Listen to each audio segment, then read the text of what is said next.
Megastar Mammootty അഭിഭാഷകനായി ജോലി ചെയ്യവെയാണ് സിനിമയിലേക്ക് എത്തിയതെന്ന കാര്യം പ്രേക്ഷകർക്കെല്ലാം അറിയാവുന്നതാണ്. നരസിംഹത്തിൽ നിർണായക ഘട്ടത്തിലെത്തുന്ന നന്ദഗോപാൽ മാരാരായി കയ്യടി നേടിയ മമ്മൂക്ക സിനിമയിൽ വന്ന ശേഷവും യഥാർത്ഥ ജീവിതത്തിലും വക്കീലായ വിവരം പലർക്കും അറിയില്ല. അതെ, മമ്മൂട്ടി സിനിമയിലല്ലാതെ യഥാർത്ഥ ജീവിതത്തിലും ഒരു കേസ് വാദിച്ചിട്ടുണ്ട്, ജയിച്ചിട്ടുമുണ്ട്. അതും സിനിമയിലെ തൻ്റെ സഹപ്രവർത്തകയ്ക്ക് വേണ്ടി. തെലുങ്കിൽ നിന്നും മലയാള സിനിമയിലേക്ക് എത്തിയ നടി ഇന്ദ്രജയ്ക്ക് വേണ്ടിയാണ് മമ്മൂക്ക ഒരിക്കൽ കേസ് വാദിച്ചത്. ദ ഗോഡ്മാൻ, ക്രോണിക് ബാച്ചിലർ എന്നീ ചിത്രങ്ങളിൽ ഇന്ദ്രജ മമ്മൂട്ടിക്കൊപ്പം അഭിനയിച്ചിട്ടുണ്ട്.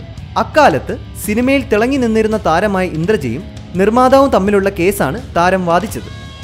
ഇന്ദ്രജയും മാനേജറും തമ്മിലുള്ള തർക്കമാണ് കോടതിയിലേക്ക് എത്തിയത്. സാമ്പത്തിക ബാധ്യതയെ ചൊല്ലിയുള്ള കേസ് 2 വർഷത്തോളം നീണ്ടുപോയി. ഇതിനിടയിൽ അഭിഭാഷകരായി പലരും എത്തിയെങ്കിലും കേസ് തീർപ്പായില്ല. ഒടുവിൽ ഇന്ദ്രജയിൽ നിന്നും കേസിനെക്കുറിച്ച് അറിഞ്ഞ മമ്മൂട്ടി കേസ് ഏറ്റെടുക്കാൻ തീരുമാനിക്കുകയായിരുന്നു. കോടതിയിൽ ഇന്ദ്രജയ്ക്ക് വേണ്ടി വാദിച്ച മമ്മൂട്ടി അനുകൂലമായ വിധി നേടിയെടുക്കുകയും ചെയ്തു. അങ്ങനെ സിനിമയിൽ വക്കീലായി അഭിനയിക്കാൻ മാത്രമല്ല, യഥാർത്ഥ ജീവിതത്തിലും താൻ നല്ലൊരു വക്കീലാണെന്ന് മെഗാസ്റ്റാർ തെളിയിച്ചു.